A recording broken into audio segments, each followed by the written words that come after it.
You know, if you've been watching Jeep's concept vehicles over the past couple of years, you realize that designers have been showing us chopped fenders all along. So I knew when I got my new JL, I was definitely down for a fender chop.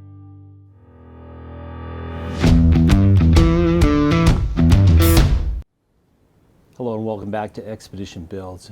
You know, one of the things I think that Jeep really got right on the new JL is their Highline fender. And if we take a look at some of the early design concepts they showed at EJS, you could see that they were really working with this shape of the fender and not necessarily this light housing. So I knew when I ordered my new JL that I was going to keep the factory fenders on it, and I knew I wanted to do some sort of fender chop mod. So I know we have a few choices in the marketplace. American Adventure Lab makes a nice set.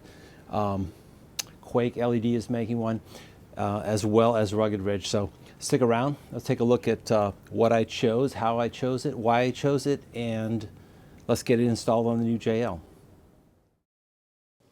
After a lot of research, I ended up choosing Rugged Ridge's Fender Chop Bracket Kit. What I liked about this kit was a clean integration into the stock fender. I really love the look of the stock JL Highline fenders, and I knew I wanted to keep the outer trim piece as well as run my stock inner fender liners. This Rugged Ridge kit allowed me to keep both of those. Included in the kit is everything we need to do a complete install. Rugged Ridge is taking care of the wiring harness, so we'll see no codes. Okay, now we'll get this last Christmas tree out. It's a little cool today, so plastic's a little hard, but basically we've removed 1, 2, 3, 4, and 5 is down there. 3 bolts are out. And now we can start to take this out. Get it back out of the way. I'm gonna leave it like that. Hopefully that gives me enough access to get up into the unhook this wiring harness, but I'm gonna keep my factory fender liners, so this will allow me now to get started on removing the front light. Here's some of the front 10 millimeters we got to get out. Secures that light housing. Okay, now we got 3 Torx bolts on the back of this to do.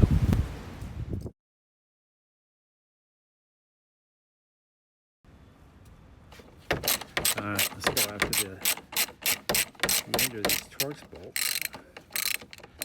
So there's the first T30.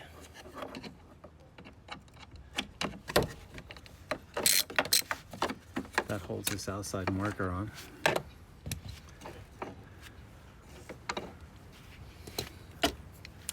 And I see one here.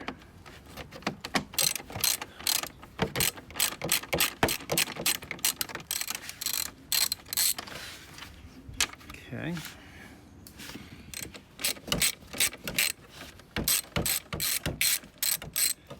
All right, so we got 3 of these T30 size screws to get out. Here's this last one up here. Plus the corner housing here, which we've got free. Okay.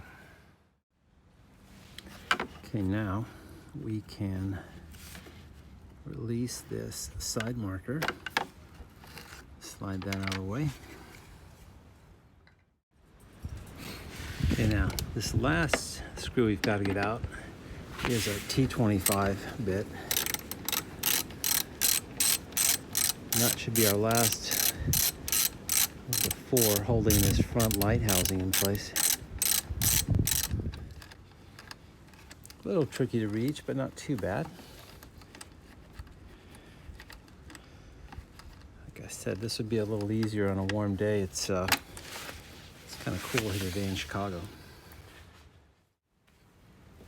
Next, I remove this bolt at the back of the lamp housing.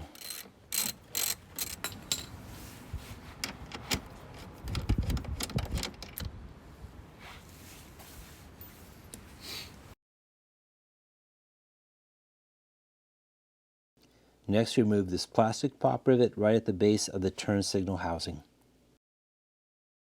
Here's a quick look inside the back of the lamp housing with all the fasteners removed.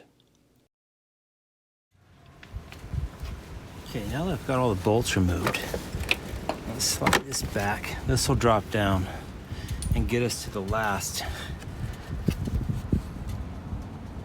couple of screws we need to get off here and here.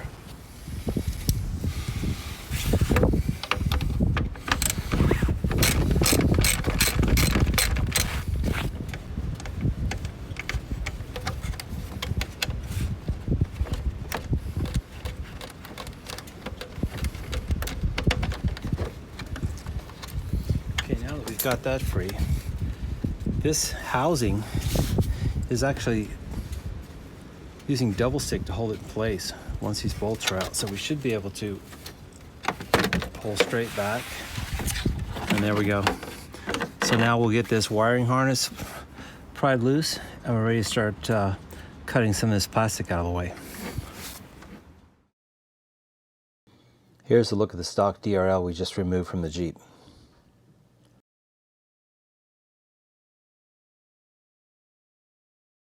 Here's a quick look at the lamp housing out. We're ready to make our cuts on the plastic. But before we get to that, follow the wiring harness on the lamp housing back to this connector. Pull the red pin and disconnect the wiring harness. All right, let's pry this out of the way.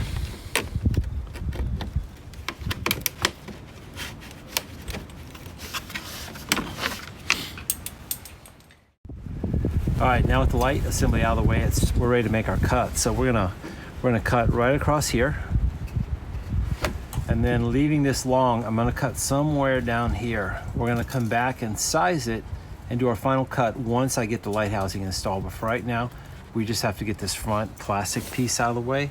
So we're gonna nip through here, cut through here, get this free. Then we'll get some tape on this painted surface, and we can go ahead and start fitting the light assembly.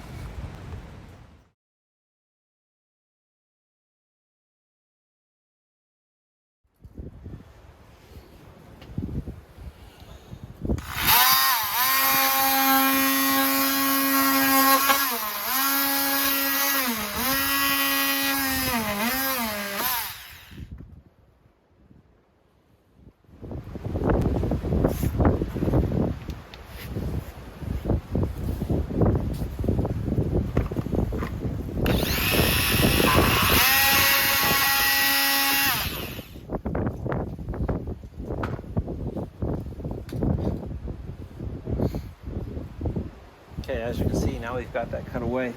We'll need to remove this plastic tab, and then we can start fitting the new light housing. Let's get that cut off.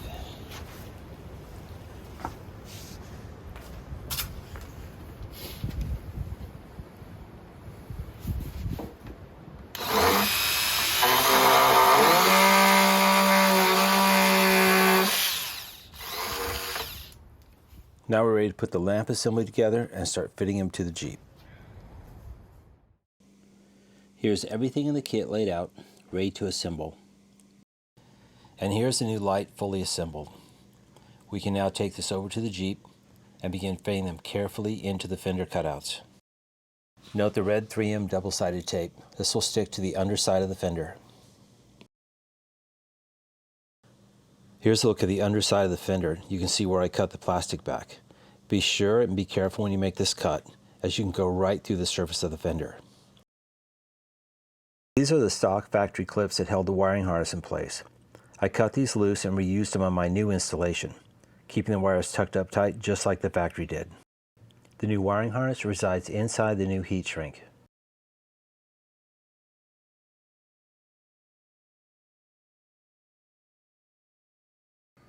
Take your time fitting the new lamp housing into the fender opening, making small cuts as you go.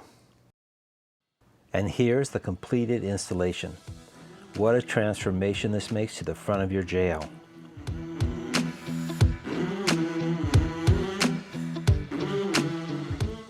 This has been one of my favorite mods, and I love how it transforms the front end of my JL. I think Rugged Ridge did a great job with the design and execution of this product.